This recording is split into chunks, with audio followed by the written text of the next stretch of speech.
अगर आप class 12 BSEB 2026 की तैयारी कर रहे हैं और चाहते हैं कि ऑब्जेक्टिव सेक्शन में पूरे नंबर आए, तो इस वीडियो को बिल्कुल भी स्किप मत करना। आज के इस वीडियो में मैं आपके लिए लेकर आया हूं मॉडल पेपर के 100 सबसे महत्वपूर्ण VBA ऑब्जेक्टिव प्रश्न, जो परीक्षा में सीधे या थोड़े बदलाव के साथ जरूर पूछे जाते हैं। बहुत सारे छात्र यही गलती करते हैं कि ऑब्जेक्टिव प्रश्नों को हल्के में ले लेते हैं और यही से उनके नंबर कट जाते हैं। अगर आप इस वीडियो को ध्यान से अंत तक देख लेते हो तो आपका ऑब्जेक्टिव सेक्शन पूरी तरह मजबूत हो जाएगा और परीक्षा में आत्मविश्वास भी दोगुना रहेगा। वीडियो शुरू करने से पहले एक छोटा सा काम कर लो, लाइक बटन दबाओ और चैनल को सब्सक्राइब कर लो, क्योंकि यहाँ सिर्फ BSEB एग्जाम स्पेशल कंटेंट मिलता है। तो चलिए बिना समय बर्बाद किए क्लास 12 BSEB 2026 मॉडल पेपर के 100 VBA ऑब्जेक्टिव प्रश्न शुरू करते हैं। प्रश्न संख्या 1 से, ठीक है। और इस इंस्ट्रक्शन सुन लेते हैं, ठीक है। लिखा गया प्रश्न संख्या 1 से 100 तक के प्रत्येक प्रश्न के साथ 4 विकल्प दिए गए हैं। ये प्रत्येक प्रश्न रहेगा ना, उसको उसमें 4 विकल्प दिया रहेगा, ठीक है। ए रहेगा, बी रहेगा, सी रहेगा और डी रहेगा। और क्या लिखा है, जिनमें से कोई एक ही सही है। जो ये जो 4 विकल्प दिया गया ना, इसमें से कोई एक सही है, ठीक है। सेम टू सेम दोस्तों ना, इसी प्रकार के प्रश्न आपको मिलेगा एग्जाम हॉल में, ओके। सेम टू सेम रहेगा। इन 100 प्रश्नों में से किन्हीं 50 प्रश्नों के आपने अपने उत्तर द्वारा चुने गए सही विकल्प को, ठीक है, OMR उत्तर पत्रक पर चिन्हित करिए। एक OMR उत्तर पत्रक होता है, ठीक है, आप लोग देखे होंगे, ठीक है। तो अभी तो हम 100 में 100 बताएंगे, ठीक है। तो चलते हैं फर्स्ट मतलब प्रश्न संख्या 1 से स्टार्ट करते हैं। लिखा गया है, गोली से घायल बच्चे की हालत खराब है, रेखांकित अंश किस पदबंध का उदाहरण है? ऑप्शन नंबर ए में लिखा गया है सर्वनाम, ऑप्शन नंबर बी में लिखा गया है संज्ञा, ऑप्शन नंबर सी में लिखा गया है विशेषण और ऑप्शन नंबर डी में लिखा गया है क्रिया विशेषण।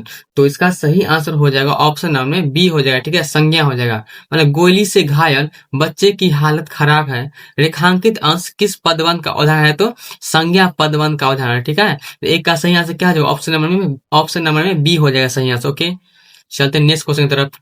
सेकेंड नंबर लिखा गया है जल शब्द क्या है? ऑप्शन नंबर ए में लिखा गया है पुल्लिंग, ऑप्शन नंबर बी में लिखा गया स्त्रीलिंग, ऑप्शन नंबर सी में लिखा गया उभयलिंग और ऑप्शन नंबर डी में लिखा गया इनमें से कोई नहीं। तो इसका सही आंसर हो जाएगा ऑप्शन नंबर में सेकेंड का सही आंसर क्या है? जो ऑप्शन नंबर में ए हो जाएगा, ठीक है, पुलिंग। जल शब्द क्या है? तो पुलिंग है, ठीक है। जल का जेंडर पूछ रहा है, कौन सा लिंग है? तो पुलिंग मतलब पुलिंग है, ओके। सेकेंड का सही आंसर क्या है? जो ऑप्शन नंबर में ए हो जाएगा, ठीक है। तीसरा नंबर लिखा गया बादल घिरे और मयूर नाचने लगे, कौन वाक्य है? ऑप्शन नंबर ए में लिखा गया सरल वाक्य, ऑप्शन नंबर बी में लिखा गया मिश्र वाक्य, ऑप्शन नंबर सी में लिखा गया संयुक्त वाक्य और ऑप्शन नंबर डी में लिखा गया इनमें से कोई नहीं। तो इसका सही आंसर हो जाएगा ऑप्शन नंबर में थर्ड का सही आंसर क्या है? ऑप्शन नंबर में सी हो जाएगा, ठीक है, संयुक्त वाक्य होगा। मतलब बादल घिरे और मयूर नाचने लगे, कौन वाक्य है? तो संयुक्त वाक्य है, ओके। थर्ड का सही आंसर क्या है? जो ऑप्शन नंबर में सी हो जाएगा, ठीक है। चलते हैं नेक्स्ट क्वेश्चन तरफ। फोर्थ नंबर लिखा गया कौन आ रहा है किस सर्वनाम का उदाहरण है? ऑप्शन नंबर ए में लिखा गया प्रश्नवाचक सर्वनाम, ऑप्शन नंबर बी में लिखा गया निजवाचक सर्वनाम, ऑप्शन नंबर सी में लिखा गया संबंधवाचक सर्वनाम और ऑप्शन नंबर डी में लिखा गया पुरुषवाचक सर्वनाम। तो इसका सही आंसर हो जाएगा ऑप्शन नंबर में ए हो जाएगा, ठीक है, प्रश्नवाचक सर्वनाम। ये हिंदी ग्रामर है, ठीक है, सर्वनाम का क्वेश्चन है जिसको हम इंग्लिश से बोलते हैं प्रोनाउन, ओके। क्या लिखा है? कौन आ रहा है? देखिए किसी से क्वेश्चन कर रहा है ना, कौन आ रहा है पता नहीं है, ठीक है। तो कौन आ रहा है तो क्या किसी से क्वेश्चन कर रहा है ना, इसलिए क्या हो जाएगा इसका आंसर प्रश्नवाचक सर्वनाम हो जाएगा, ठीक है। मतलब कौन आ रहा है किस सर्वनाम का उदाहरण है? तो प्रश्नवाचक सर्वनाम का उदाहरण है, ठीक है। फोर का सही आंसर क्या है? ऑप्शन नंबर में ए हो जाएगा, ठीक है। फाइव नंबर लिखा गया है सर्वनाम के कितने भेद होते हैं? ऑप्शन नंबर ए में लिखा गया है 2, ऑप्शन नंबर बी में लिखा गया है 4, ऑप्शन नंबर सी में लिखा गया है 5 और ऑप्शन नंबर डी में लिखा गया है 6। तो इसका सही आंसर हो जाएगा ऑप्शन नंबर में डी हो जाएगा, ठीक है, 6 हो जाएगा। ये जो कितने भेद वाला क्वेश्चन आता है ना, वो हर साल एग्जाम में पूछा जाता है, ठीक है। ये मोस्ट VBI क्वेश्चन है, ठीक है, मोस्ट VBI है, वेरी वेरी इंपोर्टेंट, ओके। मतलब सर्वनाम में कितने भेद होते हैं? तो 6 भेद होते हैं, ठीक है। ये क्वेश्चन पूछने का संभावना बहुत ज्यादा है 2026 एग्जाम में, ठीक है। तो क्या बताइएगा आप, सर्वनाम में कितने भेद होते हैं? तो 6 भेद होते हैं, ठीक है। 5 का सही आंसर क्या है? ऑप्शन नंबर में डी हो जाएगा, ठीक है। चलते हैं नेक्स्ट क्वेश्चन की तरफ। लिखा है 6 नंबर में वाच्य के कितने भेद है? ऑप्शन नंबर ए में लिखा गया है 5, ऑप्शन नंबर बी में लिखा गया है 8, ऑप्शन नंबर सी में लिखा गया है 3 और ऑप्शन नंबर डी में लिखा गया है 6। तो इसका सही आंसर हो जाएगा ऑप्शन नंबर में क्या हो जाएगा इसका सही आंसर, मतलब वॉच के हम बोले थे ना कितने भेद वाला क्वेश्चन हर साल एग्जाम आता है, ठीक है, देखिए वही क्वेश्चन है, कितने भेद है, मतलब वॉच के कितने भेद है, तो कितना भेद होता है बताइए आप लोग। 6 का सही आंसर क्या हो जाएगा ऑप्शन नंबर में सी हो जाएगा, ठीक है। 3 होता है वॉच का भेद, मतलब वॉच के कितने भेद होते हैं, तो 3 भेद होते हैं, ठीक है। तो 6 का सही आंसर क्या हो जाएगा ऑप्शन नंबर में सी हो जाएगा, ठीक है। चलते हैं नेक्स्ट क्वेश्चन की तरफ। 7 नंबर में लिखा गया है बिहार के राज्यपाल कौन है, इस वाक्य में कौन किस सर्वनाम का उदाहरण है। क्या लिखा है बिहार के राज्यपाल कौन है, इस वाक्य में कौन, ये कौन है ना, ये कौन यहाँ पे है, यहाँ पे कौन, ये कौन किस सर्वनाम का उदाहरण है बताना, ठीक है। तो ऑप्शन नंबर ए में लिखा गया पुरुषवाचक सर्वनाम, ऑप्शन नंबर बी में लिखा गया निजवाचक सर्वनाम, ऑप्शन नंबर सी में लिखा गया प्रश्नवाचक सर्वनाम और ऑप्शन नंबर डी में लिखा गया संबंधवाचक सर्वनाम। तो इसका सही आंसर हो जाएगा ऑप्शन नंबर में 7 का सही आंसर क्या है, ऑप्शन नंबर में सी हो जाएगा, ठीक है, प्रश्नवाचक सर्वनाम। देखिए दोस्तों अगर ये लास्ट में आ जाए ना, वाक्य के लास्ट में ये क्वेश्चन मार्क्स आ जाए, ये वाला क्वेश्चन मार्क्स ये चिन्ह आ जाए, तो आप हमेशा हाँ, और अगर पूछे मतलब ये कौन सा सर्वनाम का प्रकार है, तो क्या बताइएगा आप लोग प्रश्नवाचक सर्वनाम, ठीक है, सदैव मतलब 100% सही रहेगा, ठीक है। अगर ये आ जाए तो प्रश्नवाचक सर्वनाम लगाइएगा, ठीक है। 7 का सही आंसर क्या है, ऑप्शन नंबर में सी हो जाएगा, ठीक है। चलते हैं नेक्स्ट क्वेश्चन की तरफ। लिखा गया 8 नंबर में लिखा गया कुछ खा लो किस सर्वनाम का उदाहरण है। ऑप्शन नंबर ए में लिखा गया प्रश्नवाचक सर्वनाम, ऑप्शन नंबर बी में लिखा गया निश्चयवाचक सर्वनाम और ऑप्शन नंबर सी में लिखा गया अनिश्चयवाचक सर्वनाम और ऑप्शन नंबर डी में लिखा गया निजवाचक सर्वनाम। तो इसका सही आंसर हो जाएगा ऑप्शन नंबर में, मतलब क्या लिखा है कुछ खा लो, पता नहीं है क्या खाना है, ठीक है, इसलिए क्या हो जाएगा अनिश्चयवाचक सर्वनाम हो जाएगा, जो निश्चित नहीं हो। सिंपल बात है, जो निश्चित नहीं हो उसको क्या करना निश्चित कहेंगे, ठीक है। देखिए क्या लिखा कुछ खा लो, सर्वनाम पूछ रहा है, ठीक है, सर्वनाम बहुत वीवीआई टॉपिक है, ओके, इसको छोड़िएगा मत कभी, ठीक है। एग्जाम में फिक्स मतलब 1 मार्क फिक्स आता है, हर साल आता है, ठीक है। तो कुछ खा लो, जैसे यहाँ पर आता है ना रोटी खा लो, रोटी क्या निश्चित है ना रोटी खाना है, तो क्या हो जाता है निश्चयवाचक हो जाता है, ठीक है। लेकिन यहाँ पे लिखा है कुछ खा लो, पता नहीं है क्या खाना है, इसलिए क्या हो जाएगा अनिश्चयवाचक सर्वनाम। तो 8 का सही आंसर क्या हो जाएगा ऑप्शन नंबर में सी हो जाएगा, ठीक है। चलते हैं नेक्स्ट क्वेश्चन। लिखा गया 9 नंबर में प्रथम शब्द का विशेषण क्या है। ऑप्शन नंबर ए में लिखा गया प्राथमिक, ऑप्शन नंबर बी में लिखा गया प्रयास, ऑप्शन नंबर सी में लिखा गया प्रार्थना और ऑप्शन नंबर डी में लिखा गया पृथक। तो इसका सही आंसर हो जाएगा ऑप्शन नंबर में ए हो जाएगा, ठीक है, प्राथमिक। ये है विशेषण से क्वेश्चन, ठीक है। क्या लिखा है 9 नंबर में प्रथम शब्द का विशेषण क्या है, तो प्राथमिक होगा, ठीक है। विशेषण बनाने का एक रूल होता है, ठीक है, उसको आपको पढ़ना पड़ेगा। हम इसका लेक्चर लाएंगे अपना यूट्यूब चैनल पर, ठीक है, ऑब्जेक्टिव बाय शंकर पे, इसलिए आप लोग इस चैनल को सब्सक्राइब प्लीज कीजिए, ठीक है। चलते नेक्स्ट क्वेश्चन की तरफ। लिखा गया 10 नंबर में सावधान कौन विशेषण है। ऑप्शन नंबर ए में लिखा गया संख्यावाचक विशेषण, ऑप्शन नंबर बी में लिखा गया परिमाण बोधक विशेषण, ऑप्शन नंबर सी में लिखा गया है गुणवाचक विशेषण और ऑप्शन नंबर डी में लिखा गया सार्वनामिक विशेषण। तो इसका सही आंसर हो जाएगा ऑप्शन नंबर में 10 का सही आंसर क्या जो ऑप्शन नंबर में बी हो जाएगा, ठीक है, परिमाण बोधक विशेषण हो जाएगा। मतलब सावधान कौन विशेषण है, तो परिमाण बोधक विशेषण है, ठीक है। चलते हैं 10 का सही आंसर क्या जो ऑप्शन नंबर में बी हो जाएगा सही आंसर, ओके। चलते हैं नेक्स्ट क्वेश्चन। लिखा गया 11 नंबर में, ओके, क्या अब तक जितने ये प्रश्न आए हैं कमेंट में बताओ कितने सही हुए। अगर 7 से ज्यादा सही है तो समझ लो तैयारी सही दिशा में जा रही है, ठीक है। अगर नहीं है 7 से ज्यादा सही तो आप प्लीज अच्छा से पढ़ाई कीजिए, ठीक है, बहुत एग्जाम क्योंकि बहुत नजदीक है, ओके। चलते हैं नेक्स्ट। लिखा गया 11 नंबर में सेना का पर्यायवाची शब्द क्या है। ऑप्शन नंबर ए में लिखा गया है वाहिनी, ऑप्शन नंबर बी में लिखा गया है तात, ऑप्शन नंबर सी में लिखा गया पुष्प और ऑप्शन नंबर डी में लिखा गया भवानी। तो इसका सही आंसर हो जाएगा ऑप्शन नंबर में ए हो जाएगा, ठीक है, वाहिनी हो जाएगा। मतलब सेना का पर्यायवाची शब्द क्या है, तो वाहिनी है, ओके। सेना का पर्यायवाची शब्द क्या है, तो वाहिनी है। चलते हैं नेक्स्ट क्वेश्चन की तरफ। लिखा गया है 12 नंबर में किरण का पर्यायवाची शब्द क्या है। वही पर्यायवाची शब्द, इसमें भी पर्यायवाची शब्द था 11 नंबर में और इसमें भी सेम टू सेम क्वेश्चन है, ठीक है। लेकिन यहाँ पे क्या किरण है और वहां पे क्या था सेना था, ठीक है। अब क्या कह रहा है 12 नंबर में किरण का पर्यायवाची शब्द क्या है।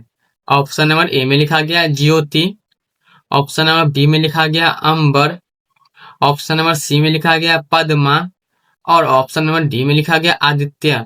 तो इसका सही आंसर हो जाएगा ऑप्शन नंबर में 12 का सही आंसर क्या होगा, ऑप्शन नंबर में ए हो जाएगा। ठीक है, ज्योति हो जाएगा। मतलब किरण का पर्यायवाची शब्द क्या है, तो ज्योति है। ठीक है, 12 का सही आंसर क्या होगा, ऑप्शन नंबर में ए हो जाएगा सही आंसर।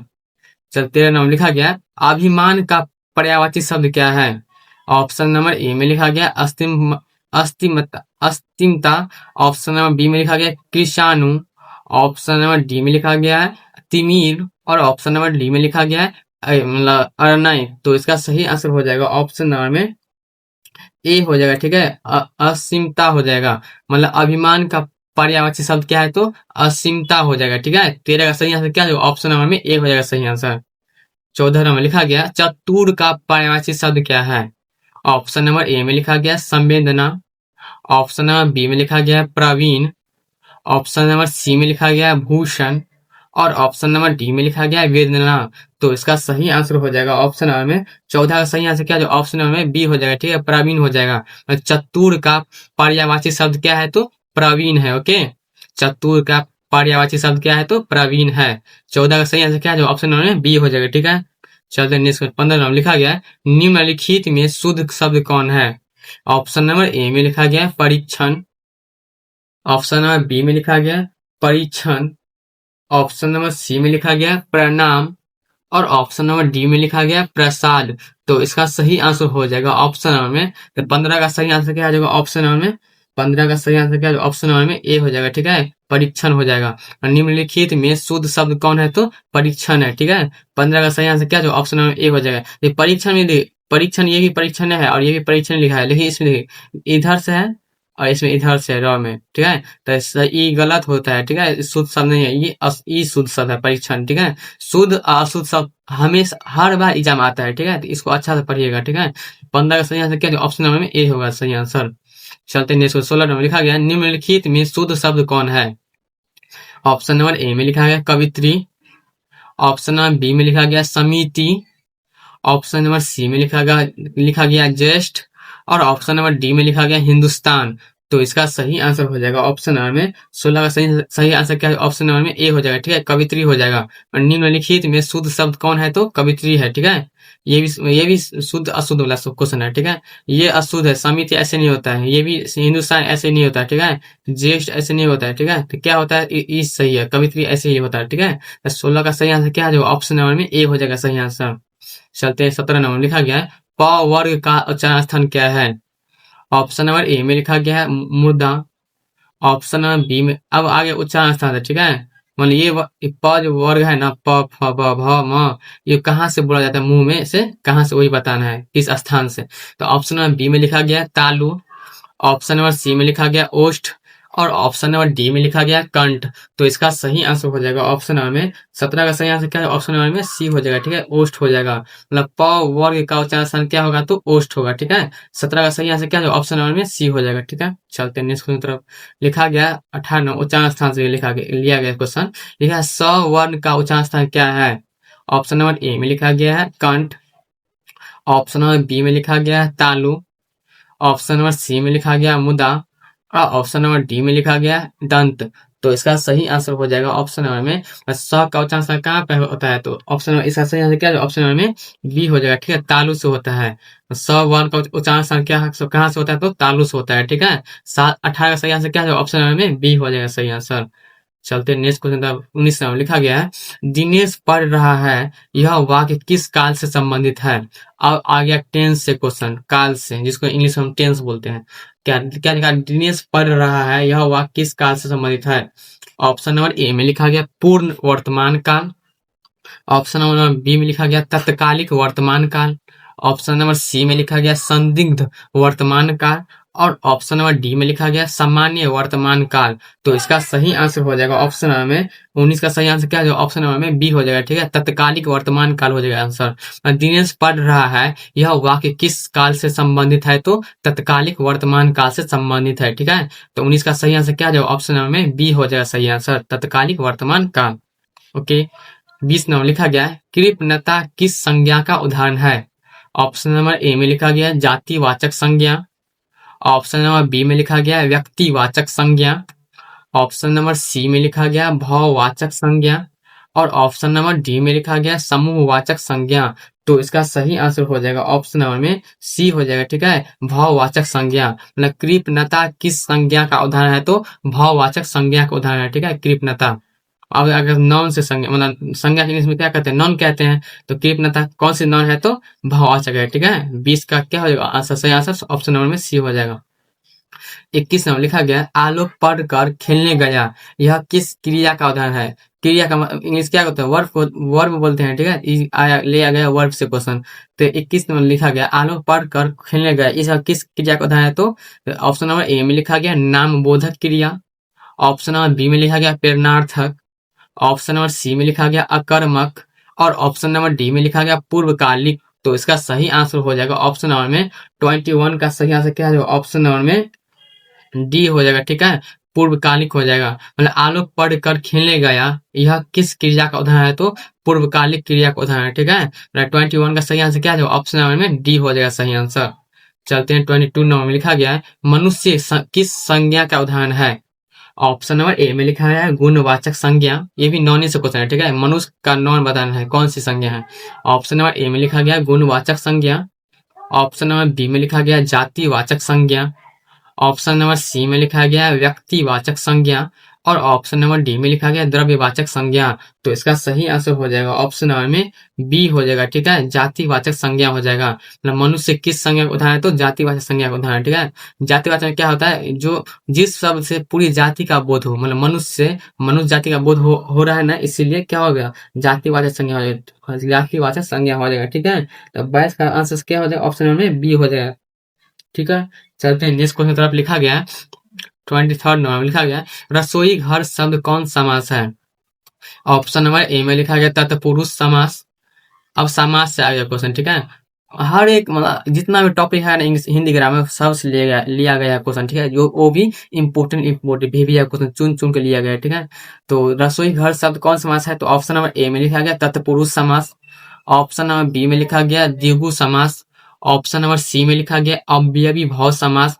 और ऑप्शन नंबर डी में लिखा गया बहुव्रीहि समास। तो इसका सही आंसर हो जाएगा ऑप्शन नंबर में ए हो जाएगा, ठीक है, तत्पुरुष समास हो जाएगा। रसोई घर सब कौन समास है, तो तत्पुरुष समास है। तत्पुरुष समास क्या होता है, कारक का विभक्ति होता है, ठीक है। क्या रसोई घर, रसोई का घर करते हैं ना, रसोई का आया ना का बीच में, वही इसका मतलब वो कारक है ना का, तो क्या हो जाएगा जिस भी मतलब समास में कारक का आया ना विभक्ति, उसको उस समास को क्या कहते हैं, तो तत्पुरुष समास कहते हैं, ठीक है। तो 23rd का सही आंसर क्या है, ऑप्शन नंबर में ए हो जाएगा सही आंसर।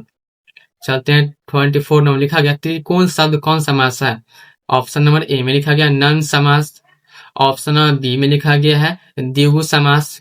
ऑप्शन नंबर सी में लिखा गया है द्वंद्व समास। और ऑप्शन नंबर डी में लिखा गया है तत्पुरुष समास। तो इसका सही आंसर हो जाएगा ऑप्शन नंबर में बी हो जाएगा, ठीक है, द्विगु समास हो जाएगा। द्विगु समास में क्या होता है, मतलब द्विगु समास में पहला जो पद होता है ना उसको वह संख्यावाचक होता है, ठीक है। देखिए त्रिकोण है ना, त्रिकोण त्रिकोण से ये 3 आया ना, ये संख्या है ना, जिस भी समास में संख्या का बोध हो ना, मतलब पहला पद संख्यावाचक हो ना, तो क्या हो जाए उसको क्या कहते हैं, तो द्विगु समास कहते हैं, ठीक है। तो 24 का सही आंसर क्या हो, ऑप्शन नंबर में बी हो जाएगा। ओके, चलते हैं 25 में लिखा गया, वही भी समास से क्वेश्चन लिखा गया है देश विदेश शब्द कौन समास है। ऑप्शन नंबर ए में लिखा गया है द्वंद्व समास। ऑप्शन नंबर बी में लिखा गया है तत्पुरुष समास।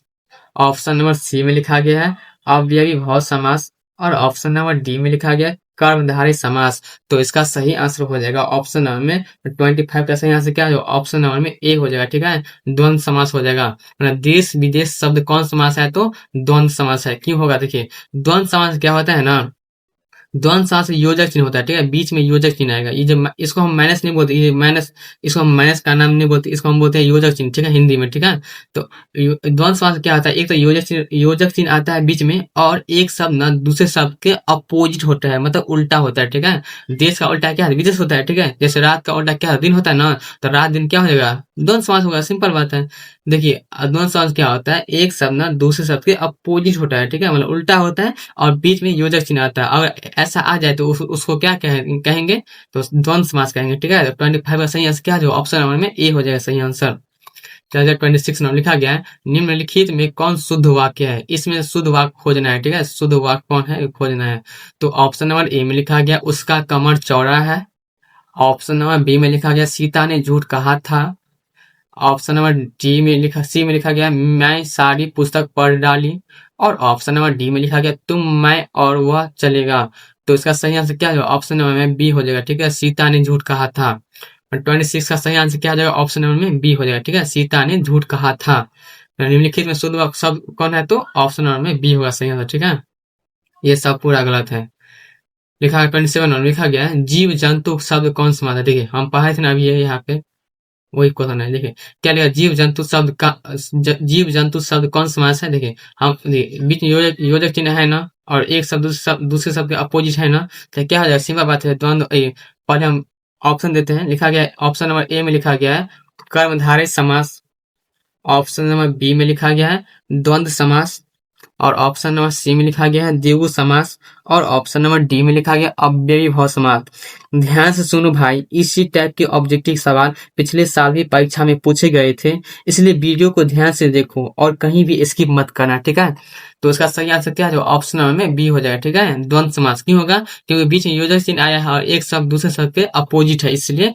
तो 27 का सही आंसर क्या है? ऑप्शन नंबर में बी हो जाएगा। ठीक है, लिखा गया है 28 नंबर में लिखा गया है खिचड़ी किस शब्द का उदाहरण है? ऑप्शन नंबर ए में लिखा गया है तत्सम। ऑप्शन नंबर बी में लिखा गया है तत्भव। ऑप्शन नंबर सी में लिखा गया है देशज। और ऑप्शन नंबर डी में लिखा गया है विदेशी। तो इसका सही आंसर हो जाएगा ऑप्शन नंबर में 28 का सही आंसर क्या है? ऑप्शन नंबर में सी हो जाएगा। ठीक है, देशज शब्द है, मतलब खिचड़ी किस शब्द का उदाहरण है? तो देशज शब्द का उदाहरण है। ठीक है, खिचड़ी। 28 का सही आंसर क्या है? ऑप्शन नंबर में सी हो जाएगा। ठीक है, 28 का सही आंसर क्या है? ऑप्शन नंबर में सी हो जाएगा, देशज शब्द है। ठीक है, चलते नेक्स्ट क्वेश्चन लिखा गया 29 नंबर में कारक के कितने भेद हैं? ऑप्शन नंबर ए में लिखा गया है 5। ऑप्शन नंबर बी में लिखा गया है 6। ऑप्शन नंबर सी में लिखा गया है 3। और ऑप्शन नंबर डी में लिखा गया है 8। तो इसका सही आंसर हो जाएगा ऑप्शन नंबर में 29 का सही आंसर क्या है? ऑप्शन नंबर में हम बोले थे कितने भेद वाला क्वेश्चन हर साल आता है। ठीक है, तो 8 होता है। ठीक है, कारक का कितना भेद होता है? तो 8 भेद होता है। ठीक है, 29 का सही आंसर क्या है? ऑप्शन नंबर में डी हो जाएगा। ठीक है, कारक के कितने भेद होते हैं? तो 8 भेद होते हैं। मोस्ट बेबी क्वेश्चन है। ठीक है, अच्छा सा आप इसको पढ़िए, बी क्वेश्चन है, आएगा एग्जाम पक्का। चलते नेक्स्ट 30 नंबर लिखा गया है आंखों से देखा किस कारक का उदाहरण है? ऑप्शन नंबर ए में लिखा गया करण कारक। ऑप्शन नंबर बी में लिखा गया कर्म कारक। ऑप्शन नंबर सी में लिखा गया संबंध कारक। और ऑप्शन नंबर डी में लिखा गया कर्ता कारक। तो इसका सही आंसर हो जाएगा ऑप्शन नंबर में ए हो जाएगा। ठीक है, करण कारक हो जाएगा, मतलब आंखों से देखा किस कारक का उदाहरण है? तो करण कारक का उदाहरण है। ठीक है, आंखों से एक कारक से क्वेश्चन लिया गया है। देखिए कर्ता ने कर्म को करण से, आता है ना करण से, तो क्या से आया नहीं यहाँ पे, इसलिए क्या है? करण कारक हो जाएगा सही आंसर। तो 30 का सही आंसर क्या है? ऑप्शन नंबर में ए हो जाएगा। ठीक है, और इसका पूरा वीडियो देखना है तो आप मेरे यूट्यूब चैनल पर पूरा पीडीएफ दिया गया है। ठीक है, मतलब वीडियो भी है और पीडीएफ भी उसका है। ठीक है, बिल्कुल फ्री में आप देख सकते हैं। चलिए नेक्स्ट क्वेश्चन लिखा गया है 31 नंबर एक पंथ दो काज लोकोकित का अर्थ है? ऑप्शन नंबर ए में लिखा गया है दो कामों में एक न बन पाना। ऑप्शन नंबर बी में लिखा गया है दूना लाभ। ऑप्शन नंबर सी में लिखा गया एक साथ दो काम। और ऑप्शन नंबर डी में लिखा गया एक साथ चलना। तो इसका सही आंसर हो जाएगा ऑप्शन नंबर में 31 का सही आंसर क्या है? ऑप्शन नंबर में सी हो जाएगा। ठीक है, एक साथ दो काम, मतलब एक पंथ दो काज लोकोकित का अर्थ है तो एक साथ दो काम करना। ठीक है, तो सही आंसर क्या है? ऑप्शन नंबर में ए सी हो जाएगा, एक साथ दो काम। चलते नेक्स्ट क्वेश्चन लिखा गया 32 नंबर में पेड़ से पत्ता गिरता है किस कारक का उदाहरण है? ऑप्शन नंबर ए में लिखा गया अपादान कारक। ऑप्शन नंबर बी में लिखा गया है कर्ता कारक। ऑप्शन नंबर सी में लिखा गया है करण कारक। और ऑप्शन नंबर डी में लिखा गया संबंध कारक। तो इसका सही आंसर हो जाएगा ऑप्शन नंबर में 32 का सही आंसर क्या है? पेड़ से पत्ता गिरता है किस कारक का उदाहरण है? तो पेड़ से पत्ता गिरता है ना, तो अपादान कारक होगा। ठीक है, अपादान कारक में क्या होता है? से होता है, और इसमें ना अलग होने का भाव रहता है। ठीक है, तो पेड़ से आया ना, पेड़ से पत्ता गिरता है तो पेड़ से पत्ता ना अलग हो रहा है ना, इसलिए क्या हो जाएगा? ऑप्शन नंबर में ए हो जाएगा। ठीक है, अपादान कारक हो जाएगा, तो हो जाएगा। ठीक है, 32 का सही आंसर क्या है? ऑप्शन नंबर में ए हो जाएगा। ठीक है, चलिए नेक्स्ट लिखा 33 नंबर लिखा गया है राम ने कहा होगा कि यह किस वाक्य का उदाहरण है? ऑप्शन नंबर ए में लिखा गया आज्ञावाचक। ऑप्शन नंबर बी में लिखा गया संदेहवाचक। ऑप्शन नंबर सी में लिखा गया निषेधवाचक। और ऑप्शन नंबर डी में लिखा गया इच्छावाचक। तो इसका सही आंसर हो जाएगा ऑप्शन नंबर में 33 का सही आंसर क्या हो जाएगा ऑप्शन नंबर में बी हो जाएगा। ठीक है, संदेहवाचक हो जाएगा। राम ने कहा होगा यह किस वाक्य का उदाहरण है, तो संदेहवाचक वाक्य का उदाहरण है। ठीक है, 33 का सही आंसर क्या हो जाएगा ऑप्शन नंबर में बी हो जाएगा। ठीक है, संदेहवाचक। ठीक, ओके। अब चलते नेक्स्ट लिखा गया 34 नंबर में राष्ट्र शब्द का विशेषण क्या है। ऑप्शन नंबर ए में इसका विशेषण बनाना है। ठीक है, ऑप्शन नंबर ए में लिखा गया राष्ट्राध्यक्ष, ऑप्शन नंबर बी में लिखा गया राष्ट्रीय, ऑप्शन नंबर सी में लिखा गया देशीय और ऑप्शन नंबर डी में लिखा गया राजकीय। तो इसका सही आंसर हो जाएगा ऑप्शन नंबर में, और 34 का सही आंसर क्या है ऑप्शन नंबर में बी हो जाएगा। ठीक है, राष्ट्रीय हो जाएगा। राष्ट्र शब्द का विशेषण क्या है, तो राष्ट्रीय है। ओके, 34 का सही आंसर क्या है ऑप्शन नंबर में बी हो जाएगा। ठीक है, चलते हैं नेक्स्ट क्वेश्चन लिखा गया 35 नंबर में अच्छाई शब्द कौन संज्ञा है। संज्ञा क्वेश्चन है। ठीक है, अच्छाई शब्द कौन संज्ञा है, तो ऑप्शन नंबर ए में लिखा गया भाववाचक संज्ञा, ऑप्शन नंबर बी में लिखा गया व्यक्तिवाचक संज्ञा, ऑप्शन नंबर सी में लिखा गया समूहवाचक संज्ञा और ऑप्शन नंबर डी में लिखा गया जातिवाचक संज्ञा। तो इसका सही आंसर हो जाएगा ऑप्शन नंबर में 35 का सही आंसर क्या हो जाएगा ऑप्शन नंबर में ए हो जाएगा। ठीक है, भाववाचक संज्ञा हो जाएगा। मतलब अच्छाई शब्द कौन संज्ञा है, तो भाववाचक संज्ञा है। ठीक है, 35 का सही आंसर क्या हो जाएगा ऑप्शन नंबर में ए हो जाएगा। ओके, और यहाँ पर बहुत सारे छात्र गलती करते हैं, लेकिन अगर आपने यह सवाल सही कर लिया तो समझ लो आप टॉपर लेवल पर हो। ओके, ठीक है, चलते हैं नेक्स्ट क्वेश्चन की ओर। 36 लिखा गया है मोती शब्द कौन संज्ञा है। ये संज्ञा से क्वेश्चन लिया गया। ठीक है, जो जिसको हम नॉन बोलते हैं इंग्लिश में, मोती शब्द कौन संज्ञा है, तो ऑप्शन नंबर ए में लिखा गया समूहवाचक संज्ञा, ऑप्शन नंबर बी में लिखा गया जातिवाचक संज्ञा, ऑप्शन नंबर सी में लिखा गया द्रव्यवाचक संज्ञा और ऑप्शन नंबर डी में लिखा गया व्यक्तिवाचक संज्ञा। तो इसका सही आंसर हो जाएगा ऑप्शन नंबर में 36 का सही आंसर क्या हो जाएगा ऑप्शन नंबर में सी होगा। ठीक है, द्रव्यवाचक संज्ञा होगा। मोती शब्द कौन संज्ञा है, तो द्रव्यवाचक संज्ञा है। ठीक है, ओके, चलते नेक्स्ट क्वेश्चन और लिखा गया है 37 नंबर में लेखक शब्द कौन संज्ञा है। लेखक वही संज्ञा से क्वेश्चन लिया गया है, लेखक शब्द कौन संज्ञा है, तो ऑप्शन नंबर ए में लिखा गया जातिवाचक संज्ञा, ऑप्शन नंबर बी में लिखा गया व्यक्तिवाचक संज्ञा, ऑप्शन नंबर सी में लिखा गया भाववाचक संज्ञा और ऑप्शन नंबर डी में लिखा गया समूहवाचक संज्ञा। तो इसका सही आंसर हो जाएगा ऑप्शन नंबर में 37 का सही आंसर क्या हो जाएगा ऑप्शन नंबर में ए होगा। ठीक है, जातिवाचक संज्ञा होगा। लेखक शब्द कौन सी संज्ञा है, तो जातिवाचक संज्ञा है। ठीक है, तो 37 का सही आंसर क्या हो जाएगा ऑप्शन नंबर में ए हो जाए। ठीक है, जातिवाचक संज्ञा।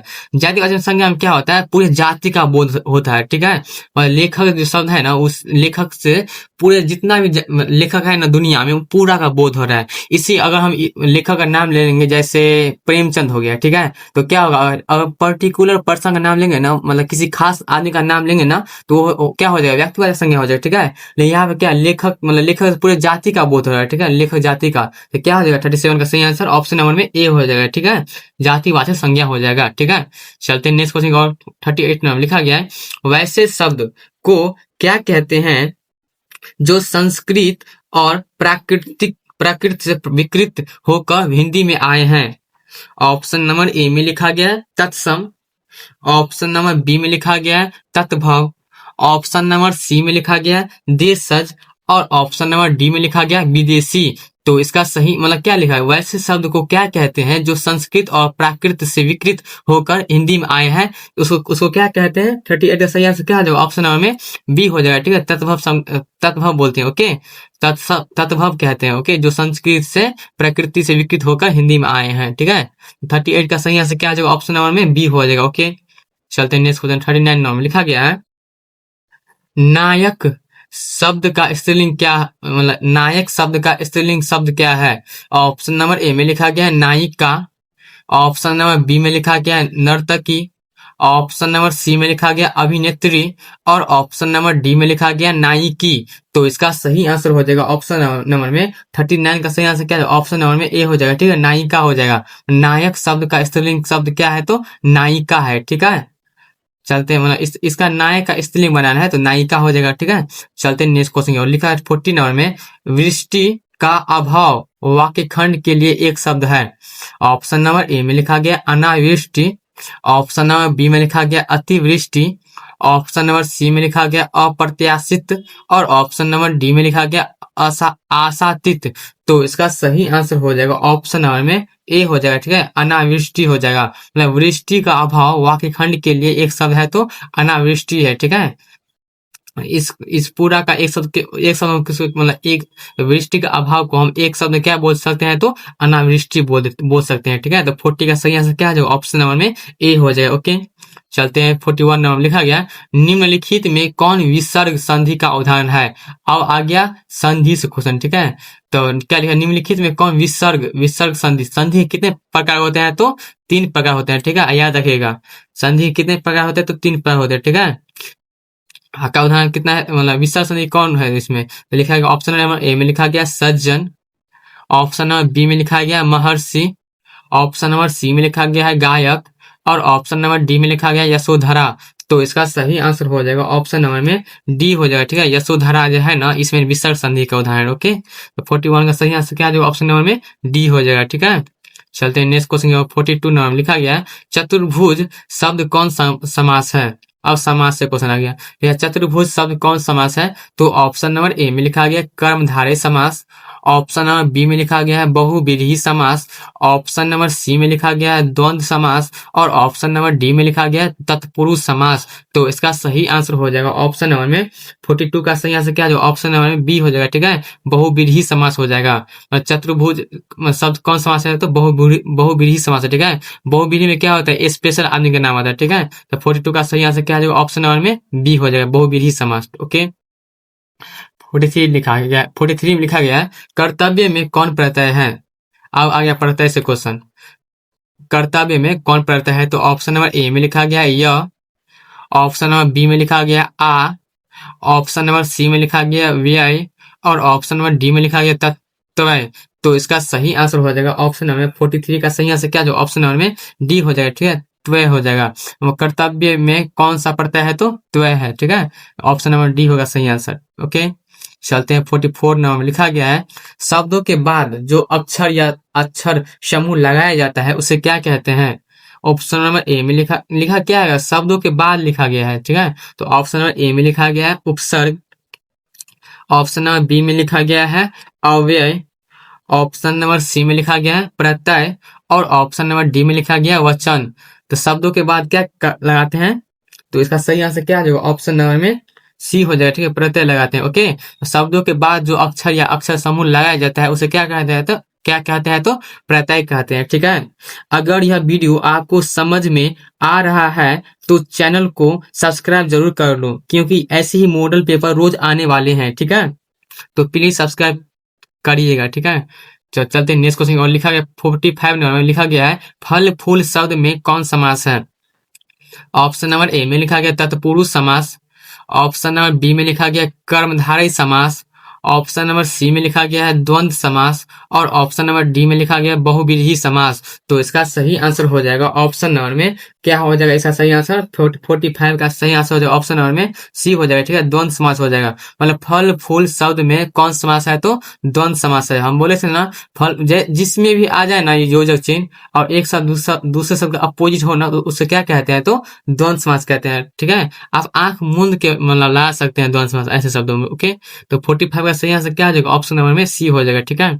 चलते हैं नेक्स्ट क्वेश्चन। और 46 नंबर लिखा गया है अभ्यागत शब्द का संधि विच्छेद है। ऑप्शन नंबर ए में लिखा गया अभि प्लस में गत, ऑप्शन नंबर बी में लिखा गया अभि प्लस में अगत, ऑप्शन नंबर सी में लिखा गया अभि प्लस में आगत, और ऑप्शन नंबर डी में लिखा गया अभि प्लस में आगत। तो इसका सही आंसर ये दोनों अभी अभी है, लेकिन दोनों में फर्क क्या है, इसमें इधर से है और इसमें इधर से। ओके, तो 46 का सही आंसर क्या हो जाएगा, अभ्यागत का संधि विच्छेद क्या होगा, तो ऑप्शन नंबर में सी होगा, ठीक है, अभी प्लस में आगत। अभ्यागत शब्द का संधि विच्छेद क्या है तो अभी प्लस में आगत है, ठीक है। तो 46 का सही आंसर क्या है, ऑप्शन नंबर में सी हो जाएगा। चलते 47 नंबर में लिखा गया उप वन में कौन सा उपसर्ग है। ऑप्शन नंबर ए में लिखा गया वन, ऑप्शन नंबर बी में लिखा गया है उप, ऑप्शन नंबर सी में लिखा गया है आ, और ऑप्शन नंबर डी में लिखा गया उद। तो इसका सही आंसर हो जाएगा ऑप्शन नंबर में बी हो जाएगा, ठीक है, उप हो जाएगा। मतलब उप वन में कौन उपसर्ग है तो उप है, ठीक है, उपसर्ग मतलब क्या, जो मूल शब्द के पहले आता है, ठीक है। इसे मूल शब्द कौन है, तो वन है। अब मूल शब्द से पहले क्या आया, उप आया है, इसलिए सिंपल बात है, उपसर्ग हो जाएगा, उप हो जाएगा, ठीक है। तो 47 का सही आंसर क्या हो जाएगा, ऑप्शन नंबर में बी हो जाएगा, ठीक है।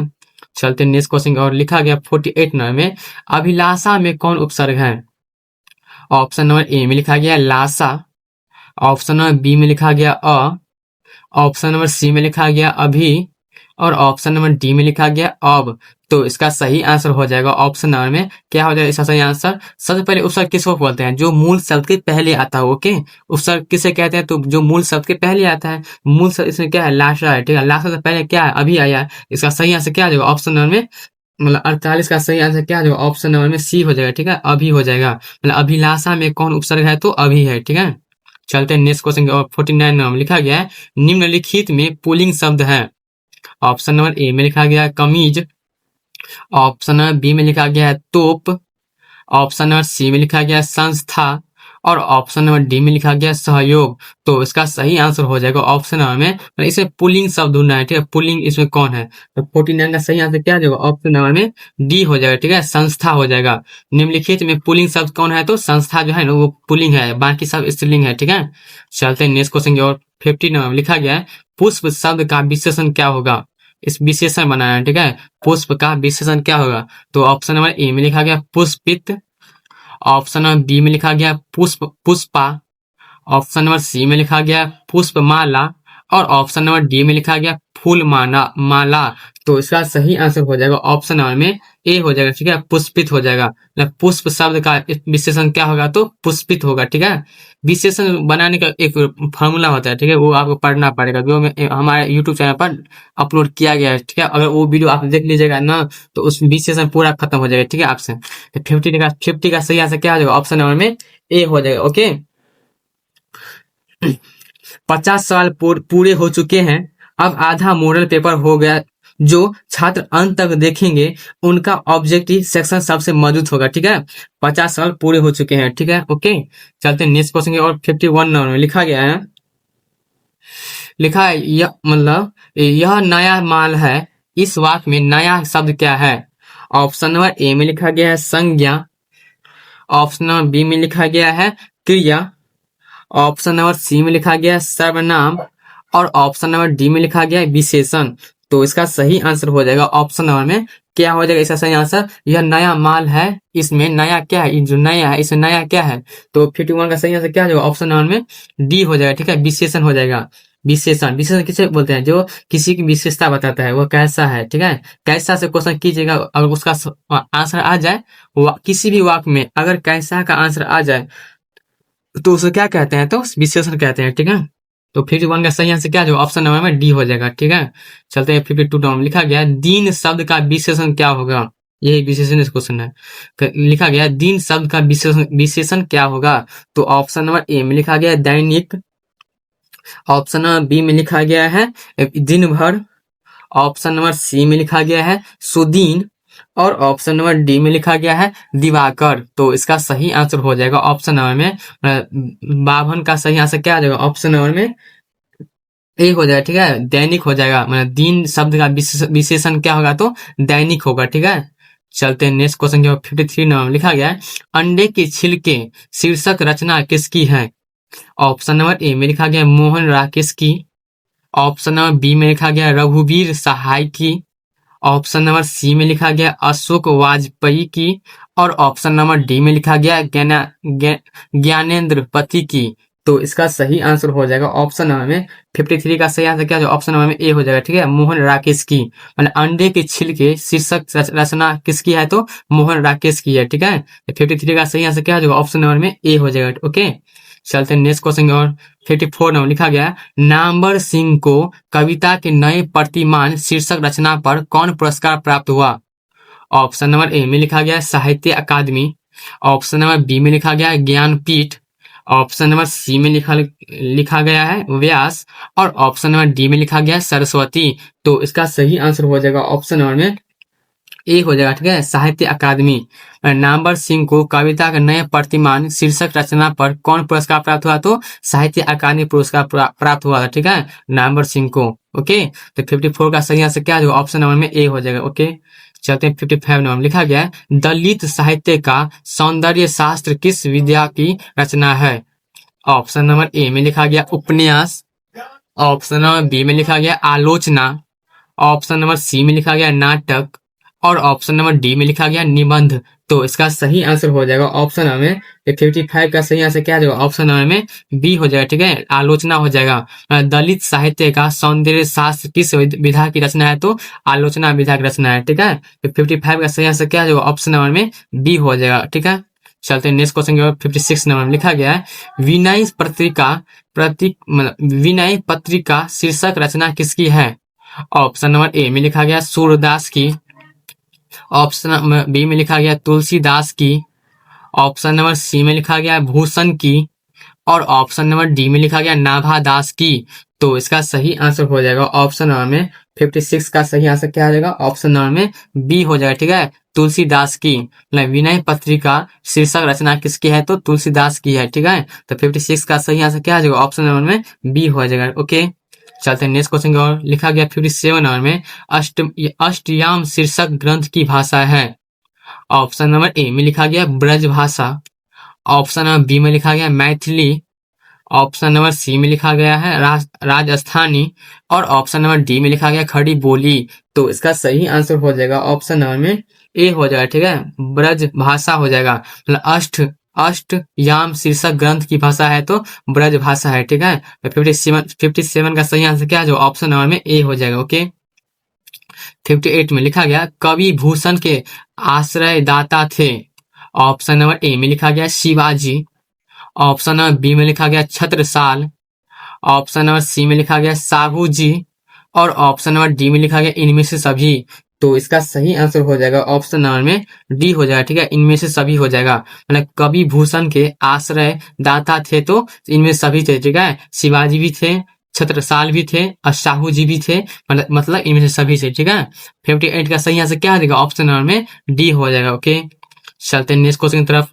59 नंबर में लिखा गया बोलने से ही मनुष्य के रूप का साक्षात्कार होता है, यह कथन किस पाठ से संबंधित है। मोस्ट वीवीआई क्वेश्चन है। ठीक है दोस्त, मोस्ट वीवीआई क्वेश्चन।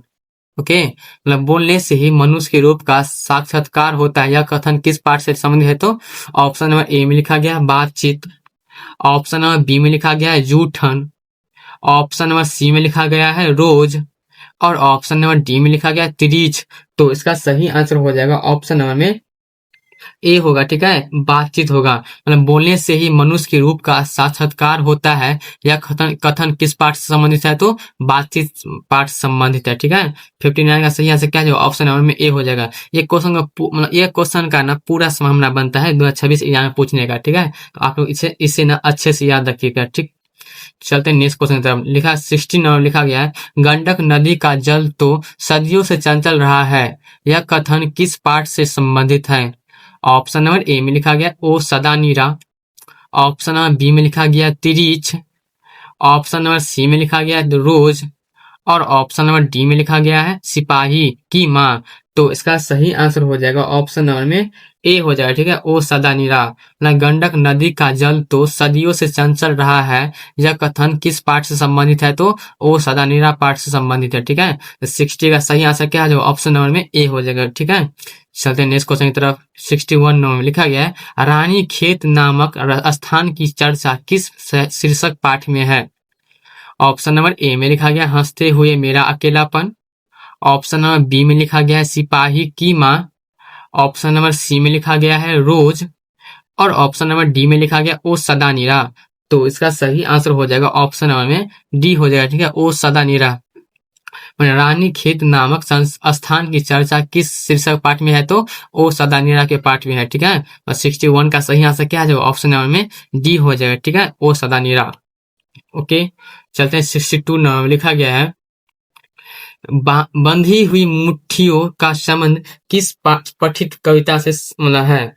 तो ऑप्शन नंबर ए। देखिए, अगर यह वीडियो आपको समझ में आ रहा है तो चैनल को सब्सक्राइब जरूर कर लो, क्योंकि ऐसी मॉडल पेपर रोज आने वाला है। ठीक है, एग्जाम तक, जब तक एग्जाम ना खत्म हो जाए। तो ऑप्शन नंबर ए में लिखा गया जन जन का चेहरा एक, ऑप्शन नंबर बी में लिखा गया पुत्र वियोग, ऑप्शन नंबर सी में लिखा गया है उषा और ऑप्शन नंबर डी में लिखा गया है अधिनायक। तो इसका सही आंसर हो जाएगा ऑप्शन नंबर में क्या हो जाएगा इसका सही आंसर 62 का, तो ए हो जाएगा। ठीक है, जन जन का चेहरा एक, बंधी हुई मुट्ठियों का संबंध किस से मतलब किस पठित कविता से है, तो जन जन का चेहरा एक से है। ठीक है, तो 62 का सही आंसर क्या जो ऑप्शन नंबर में ए हो जाएगा। 63 में लिखा गया खिलौना शब्द किस कविता से संबंधित है, ऑप्शन नंबर ए में लिखा गया पुत्र वियोग वियोग से, ऑप्शन नंबर बी में लिखा गया हार जीत से, ऑप्शन नंबर सी में लिखा गया है अधिनायक से, और ऑप्शन नंबर डी में लिखा गया गांव का घर से। तो इसका सही आंसर हो जाएगा ऑप्शन नंबर में ए हो जाएगा। ठीक है, पुत्र वियोग से, मतलब खिलौना शब्द किस कविता से संबंधित है, तो पुत्र वियोग कविता से संबंधित है। ठीक है, खिलौना शब्द, ओके, ये जो शब्द है ना खिलौना शब्द पुत्र वियोग कविता से संबंधित है। ठीक है, 63 का सही आंसर क्या जो ऑप्शन नंबर में ए हो जाएगा। चलते हैं नेक्स्ट क्वेश्चन। 64 नंबर लिखा गया निम्नलिखित में कौन कामायनी महाकाव्य का पात्र नहीं है, ऑप्शन नंबर ए में लिखा गया मनु, ऑप्शन नंबर बी में लिखा गया श्रद्धा, ऑप्शन नंबर सी में लिखा गया ईडा, और ऑप्शन नंबर डी में लिखा है शतरूपा। तो इसका सही आंसर हो जाएगा ऑप्शन नंबर में डी हो जाएगा। ठीक है, शतरूपा हो जाएगा। और निम्नलिखित में कौन कामायनी महाकाव्य का पात्र नहीं है, तो शतरूपा हो जाएगा। ठीक है, 64 का सही आंसर क्या है ऑप्शन नंबर में डी हो जाएगा। ठीक है, शतरूपा। चलते नेक्स्ट क्वेश्चन। 65 नंबर लिखा गया है हिंदी कहानी के विकास में मील का पत्थर कौन कहानी मानी जाती है, मोस्ट वीवीआई क्वेश्चन है, मोस्ट। ठीक है, और हिंदी कहानी के विकास में मील का पत्थर कौन कहानी मानी जाती है, तो ऑप्शन नंबर ए में लिखा गया उसने कहा था, ऑप्शन नंबर बी में लिखा गया रोज, ऑप्शन नंबर सी में लिखा गया त्रिच, और ऑप्शन नंबर डी में लिखा गया पंच परमेश्वर। तो इसका सही आंसर हो जाएगा ऑप्शन नंबर में ए हो जाएगा। ठीक है, उसने कहा था, मतलब हिंदी कहानी के विकास में मील का पत्थर कौन कहानी मानी जाती है, तो उसने कहा था कहानी को ना मील का पत्थर माना जाता है। ठीक है, हिंदी कहानी के विकास में। चलते हैं नेक्स्ट क्वेश्चन की ओर।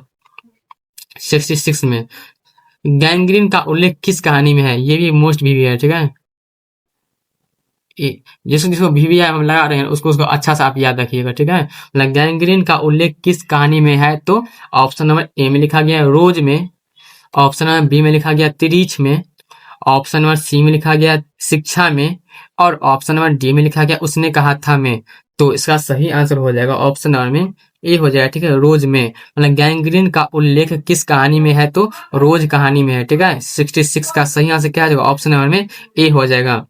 चलते हैं नेक्स्ट क्वेश्चन की ओर। 67 नंबर में लिखा गया एक लेख और एक पत्र में भगत सिंह ने किसको पत्र लिखा था, ऑप्शन नंबर ए में लिखा गया राजगुरु को, ऑप्शन नंबर बी में लिखा गया सुखदेव को, ऑप्शन नंबर सी में लिखा गया है बिसिमल को, और ऑप्शन नंबर डी में लिखा गया है अशफाक खां को।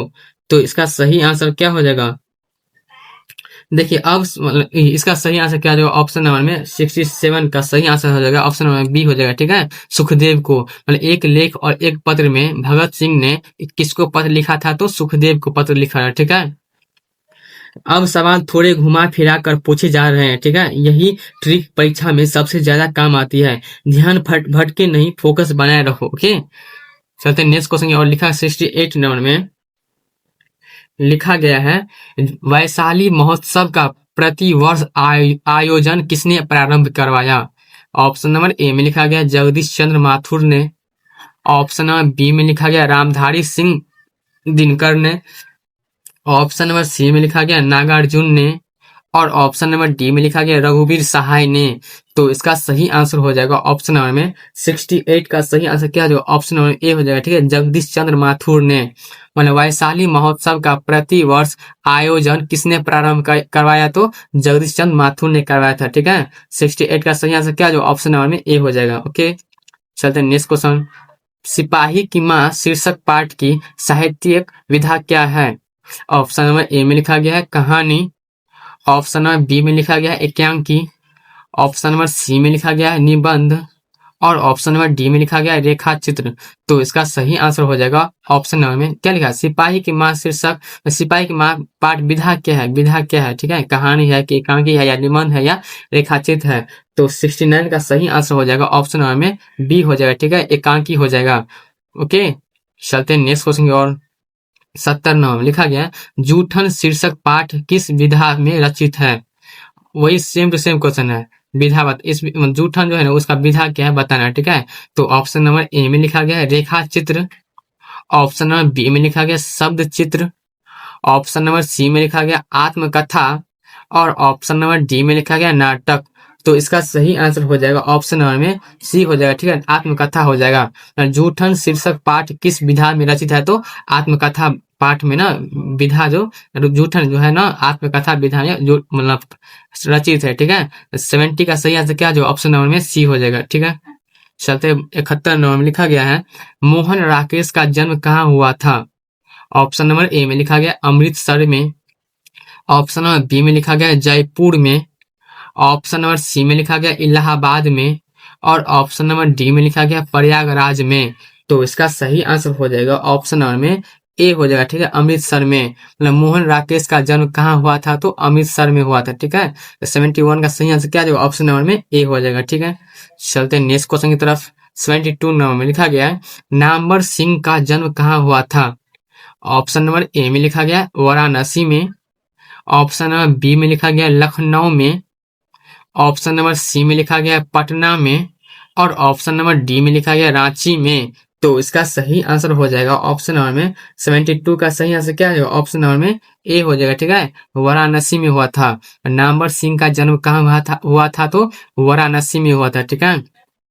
72 का सही आंसर क्या आ जाएगा ऑप्शन नंबर में ए हो जाएगा, ओके।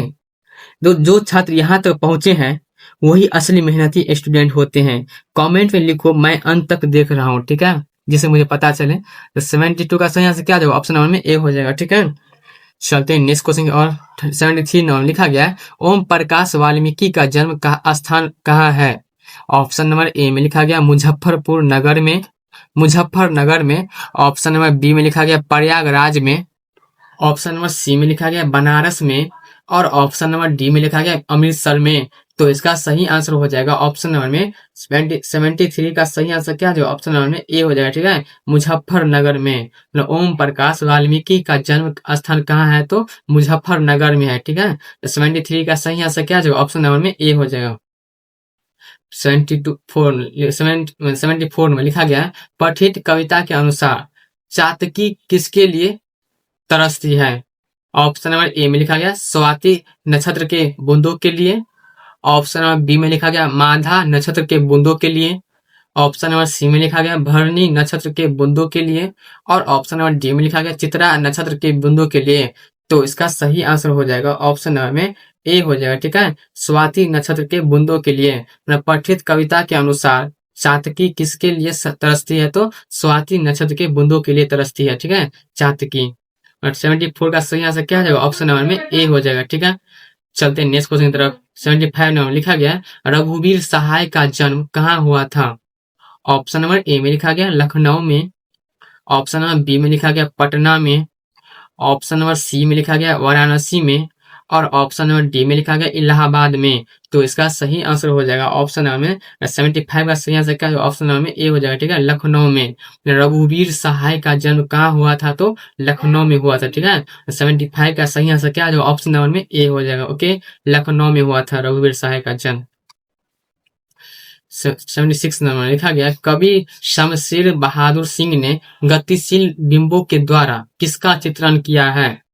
ऑप्शन नंबर ए में लिखा गया संध्या का, ऑप्शन नंबर बी में लिखा गया रजनी का, ऑप्शन नंबर सी में लिखा गया दोपहर का और ऑप्शन नंबर डी में लिखा गया उषा का। तो इसका सही आंसर हो जाएगा ऑप्शन नंबर में 76 का सही आंसर क्या हो जाएगा ऑप्शन नंबर में डी हो जाएगा, ठीक है, उषा का। मतलब कवि शमशेर बहादुर सिंह ने गतिशील बिंबों के द्वारा किसका चित्रण किया? तो उषा का चित्रण किया था, ठीक है। 76 का सही आंसर क्या हो जाएगा ऑप्शन नंबर में डी हो जाएगा। 77 लिखा गया है मोहन राकेश की माता का नाम क्या था? ऑप्शन नंबर ए में लिखा गया Bachchan Kaur, option number B में लिखा गया Nirmala Kaur, option number C में लिखा गया प्रकाश कौर और ऑप्शन नंबर डी में लिखा गया भिवानी कौर। तो इसका सही आंसर हो जाएगा ऑप्शन नंबर में ए हो जाएगा, ठीक है, बच्चन कौर। मोहन राकेश की माता का नाम क्या था? तो बच्चन कौर था, ओके। 77 का सही आंसर हो जाएगा ऑप्शन नंबर में ए हो जाएगा, ठीक है। चलते हैं नेक्स्ट क्वेश्चन और 78 नंबर लिखा गया नामवर सिंह के पिता का नाम क्या था? ऑप्शन नंबर ए में लिखा गया नागर सिंह। ऑप्शन नंबर बी में लिखा गया Ramnagar Singh. Option number C में लिखा गया नागेश्वर सिंह। और ऑप्शन नंबर डी में लिखा गया नारायण सिंह। तो इसका सही आंसर हो जाएगा ऑप्शन नंबर में 78 का सही आंसर क्या होगा? ऑप्शन नंबर में ए हो जाएगा। ठीक है, नागर सिंह हो जाएगा। नामवर सिंह के पिता का नाम क्या था? तो नागर सिंह था। 78 का सही आंसर क्या होगा? ऑप्शन नंबर में ए हो जाएगा। ठीक है, चलते हैं नेक्स्ट क्वेश्चन। और 79 नंबर में लिखा गया कवि मुक्ति बोध ने मानव की आत्मा को क्या माना है? ऑप्शन नंबर ए में लिखा गया एक। ऑप्शन नंबर बी में लिखा गया अनेक। ऑप्शन नंबर सी में लिखा गया मूर्त। और ऑप्शन नंबर डी में लिखा गया अमूर्त। तो इसका सही आंसर हो जाएगा ऑप्शन नंबर में क्या हो जाएगा? इसका सही आंसर तो ए हो जाएगा। ठीक है, एक हो जाएगा। कवि मुक्ति बोध ने मानव की आत्मा को क्या माना है? तो एक माना है। ठीक है, 79 का सही आंसर क्या हो जाएगा? ऑप्शन नंबर में ए हो जाएगा। चलते हैं नेक्स्ट क्वेश्चन। और 80 नंबर में लिखा गया है तुलसीदास के पिता का नाम क्या था? ऑप्शन नंबर ए में लिखा गया Atma Ram Mishra. Option number B में लिखा गया Atma Ram Dubey. Option number C में लिखा गया आत्मा राम तिवारी। और ऑप्शन नंबर डी में लिखा गया आत्मा राम पंडित। तो इसका सही आंसर हो जाएगा ऑप्शन नंबर में 80 नंबर का सही आंसर क्या है? ऑप्शन नंबर में बी हो जाएगा। ठीक है, आत्मा राम दुबे हो जाएगा। तुलसीदास के पिता का नाम क्या था? तो आत्मा राम दुबे था। ओके, 80 का सही आंसर क्या है? ऑप्शन नंबर में बी हो जाएगा। सही है, चलते हैं नेक्स्ट क्वेश्चन की ओर। 81 नंबर में लिखा गया विनोद कुमार शुक्ल ने किस विश्वविद्यालय में एसोसिएट प्रोफेसर के पद पर कार्य किया? ऑप्शन नंबर ए में लिखा गया बिहार कृषि विश्वविद्यालय। ऑप्शन नंबर बी में लिखा गया इंदिरा गांधी कृषि विश्वविद्यालय। ऑप्शन नंबर सी में लिखा गया डॉक्टर राजेंद्र प्रसाद केंद्रीय कृषि विश्वविद्यालय। और ऑप्शन नंबर डी में लिखा गया पंजाब कृषि विश्वविद्यालय। तो इसका सही आंसर हो जाएगा ऑप्शन नंबर में बी हो जाएगा। ठीक है, इंदिरा गांधी कृषि विश्वविद्यालय।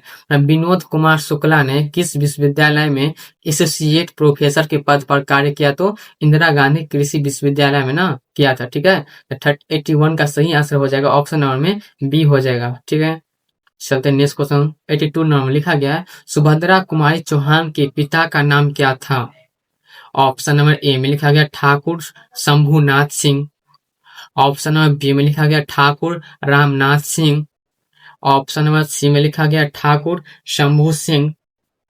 और ऑप्शन नंबर डी में लिखा गया है ठाकुर रामानंद सिंह।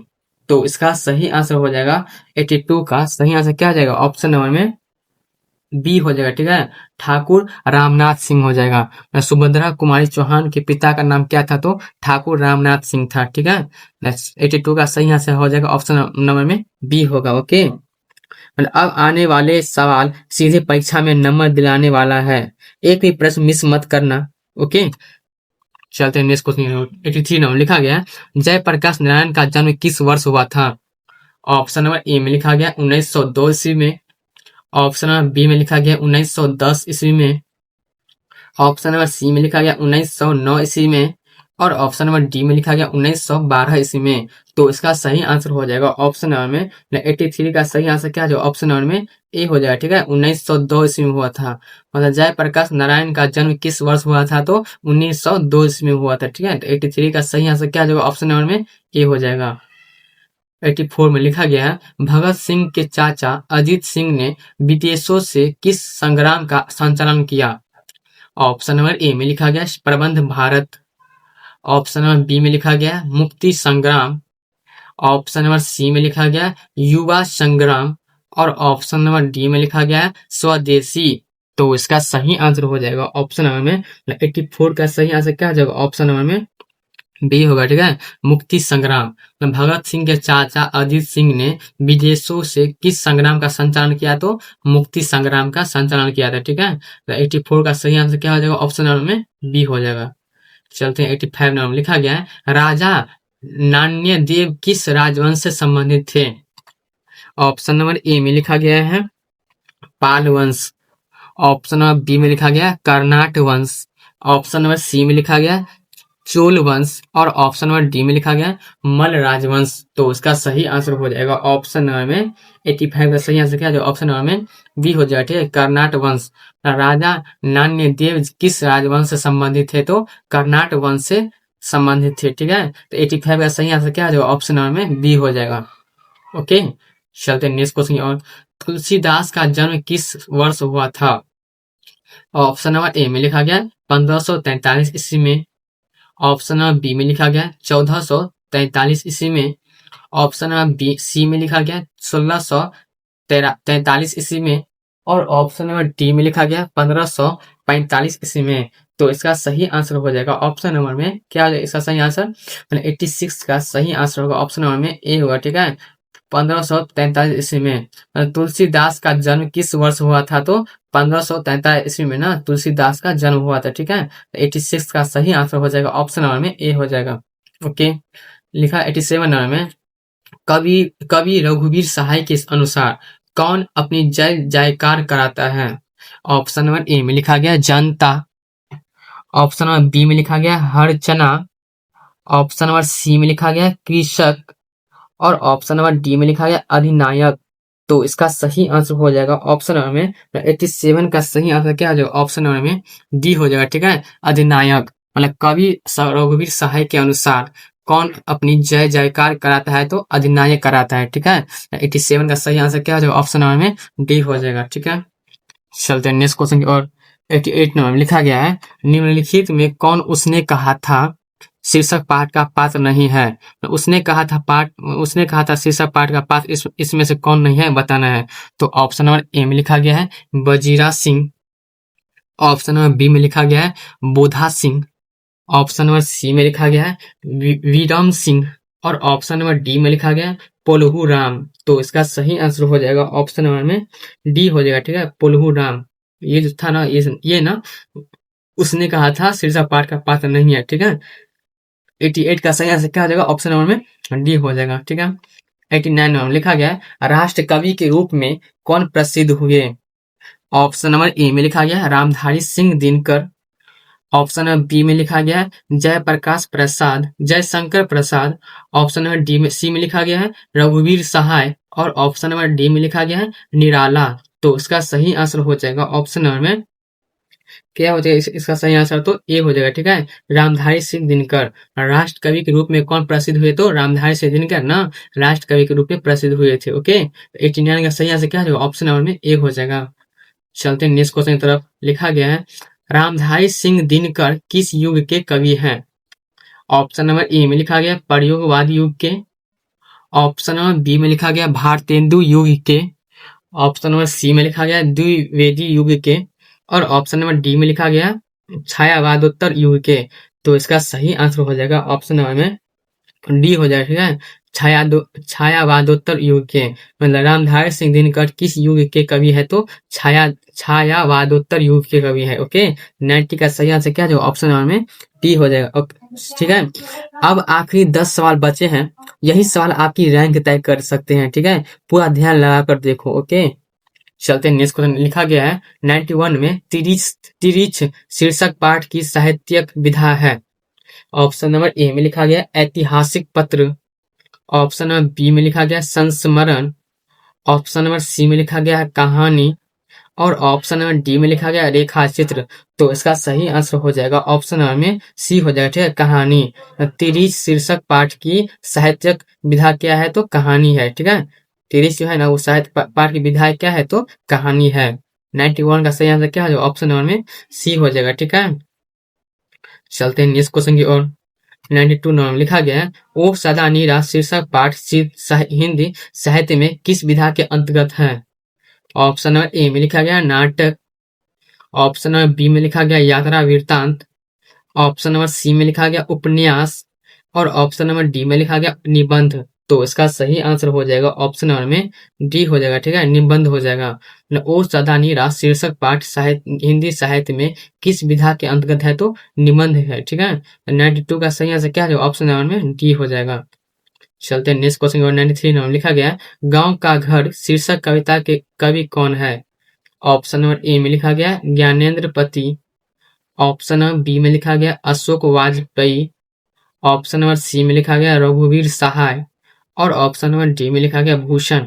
तो इसका सही आंसर हो जाएगा ऑप्शन नंबर में ए हो जाएगा, ठीक है। ज्ञानेंद्र पति हो जाएगा। मतलब गांव का घर शीर्षक कविता के कवि कौन है, तो ज्ञानेंद्र पति है, जी है। ओके, 93 का सही आंसर क्या हो जाएगा, ऑप्शन नंबर में ए हो जाएगा, ठीक है, ज्ञानेंद्र पति। लिखा गया 94 नंबर में, कौमुदी नामक कविता केंद्र की स्थापना किसने की। ऑप्शन नंबर ए में लिखा गया अशोक वाजपेयी ने। ऑप्शन नंबर बी में लिखा गया रघुवीर सहाय जी ने। ऑप्शन नंबर सी में लिखा गया अज्ञेय ने।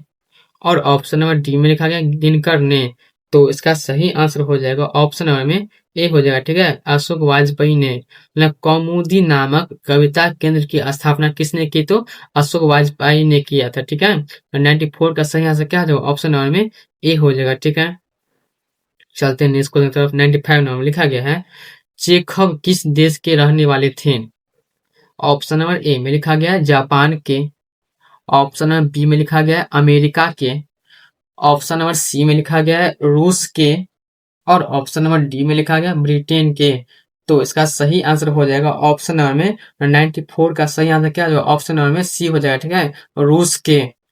चेखव किस देश के रहने वाले थे, तो रूस के रहने वाले कौन थे, तो चेखव जी थे, ठीक है। 94 का सही आंसर क्या हो जाएगा, ऑप्शन नंबर में सी हो जाएगा, ठीक है। चलते हैं नेक्स्ट क्वेश्चन। लिखा गया 96 नंबर में, इवान दमित्रिच दमित्रिच चेख्यकोव पेशे से क्या थे। ऑप्शन नंबर ए में लिखा गया अभिनेता। ऑप्शन नंबर बी में लिखा गया क्लर्क। ऑप्शन नंबर सी में लिखा गया प्रोफेसर। और ऑप्शन नंबर डी में लिखा गया डॉक्टर। तो इसका सही आंसर हो जाएगा ऑप्शन नंबर में बी हो जाएगा, ठीक है, क्लर्क। मतलब इवान दमित्रिच चेख्यकोव पेशे से क्या था, तो क्लर्क जी थे, ठीक है। 96 का सही आंसर क्या आ जाएगा, ऑप्शन नंबर में बी हो जाएगा, ठीक है। चलते हैं नेक्स्ट क्वेश्चन। 97 नंबर में लिखा गया, कौन लेखक कांगो के शिक्षा मंत्री, वित्त मंत्री एवं प्रधानमंत्री रह चुके हैं। ऑप्शन नंबर ए में लिखा गया Henry Lopez. Option number B में लिखा गया Anton Chekhov. Option number C में लिखा गया है गाई डी मोपाशा। और ऑप्शन नंबर डी में लिखा गया इनमें से कोई नहीं। तो इसका सही आंसर हो जाएगा ऑप्शन नंबर में 97 का सही आंसर क्या हो जाएगा, ऑप्शन नंबर में ए होगा, ठीक है, हेनरी लोपेज। मतलब कौन लेखक कांगो के शिक्षा मंत्री, वित्त मंत्री एवं प्रधानमंत्री रह चुके हैं, तो हेनरी लोपेज जी, ओके। 97 का सही आंसर क्या हो जाएगा, ऑप्शन नंबर में ए हो जाएगा, ठीक है। 98 में लिखा गया है वात्सल्य भाव के सर्वश्रेष्ठ कवि है। ऑप्शन नंबर ए में लिखा गया सूरदास। ऑप्शन नंबर बी में लिखा गया Kabir Das. Option number C में लिखा गया भूषण। और ऑप्शन नंबर डी में लिखा गया जायसी। तो इसका सही आंसर हो जाएगा ऑप्शन नंबर में ए हो जाएगा, ठीक है, सूरदास। मतलब वात्सल्य भाव के सर्वश्रेष्ठ कवि है तो सूरदास जी हैं, ठीक है। 98 का सही आंसर क्या जो ऑप्शन नंबर में ए हो जाएगा। चलते नेक्स्ट क्वेश्चन की तरफ। 99 नंबर में लिखा गया है कारमेन किस कहानी के पात्र हैं। ऑप्शन नंबर ए में लिखा गया है पेशगी। ऑप्शन नंबर बी में लिखा गया क्लर्क की मौत। ऑप्शन नंबर सी में लिखा गया रोज। और ऑप्शन नंबर डी में लिखा गया तिरीच। तो इसका सही आंसर हो जाएगा ऑप्शन नंबर में 99 का सही आंसर क्या होगा, ऑप्शन नंबर में ए हो जाएगा, ठीक है, पेशगी। मतलब कारमेन किस कहानी के पात्र है, तो पेशगी कहानी के पात्र है, ठीक है, कारमेन। 99 का सही आंसर क्या हो जाएगा, ऑप्शन नंबर में ए हो जाएगा, ठीक है। चलते हैं नेक्स्ट क्वेश्चन की तरफ। 100 नंबर लिखा गया प्रेम के पीर के कवि कौन है। ऑप्शन नंबर ए में लिखा गया है जायसी। ऑप्शन नंबर बी में लिखा गया तुलसीदास। ऑप्शन नंबर सी में लिखा गया सूरदास। और ऑप्शन नंबर डी में लिखा गया कबीरदास। तो इसका सही आंसर हो जाएगा ऑप्शन नंबर में क्या होगा, इसका सही आंसर तो ए होगा, ठीक है, जायसी हो जाएगा। प्रेम के पीर के कवि कौन है, तो जायसी जी थी, ठीक है। तो 100 का सही आंसर क्या जो ऑप्शन नंबर में ए होगा, ठीक है। तो भाई ये थे क्लास 12 BSEB 2026 मॉडल पेपर के 100 सबसे महत्वपूर्ण ऑब्जेक्टिव प्रश्न। अगर आपने इस वीडियो को ध्यान से अंत तक देखा है तो यकीन मानिए आप ऑब्जेक्टिव सेक्शन में बहुत आगे निकल चुके हो। अब अपना रिजल्ट खुद से करो, कमेंट में लिखो आपने कितने प्रश्न सही किए और अपना सब्जेक्ट भी जरूर बताना। जो छात्र रोज मेहनत करता है वही परीक्षा में इतिहास बनाता है। आज की मेहनत ही कल के नंबर तय करती है। इस वीडियो से जुड़ी पूरी PDF notes, model paper PDF मैंने अपने व्हाट्सएप चैनल पर दे दी है। व्हाट्सएप चैनल का लिंक आपको डिस्क्रिप्शन में मिल जाएगा, वहां जरूर जुड़ जाना, क्योंकि वहां रोज ऐसे एग्जाम स्पेशल पीडीएफ और अपडेट्स मिलते रहते हैं। अगर वीडियो आपको सच में काम का लगा हो तो एक लाइक जरूर करना और चैनल को सब्सक्राइब कर लेना, क्योंकि यहाँ से BSEB 2026 का भरोसेमंद कंटेंट मिलता है।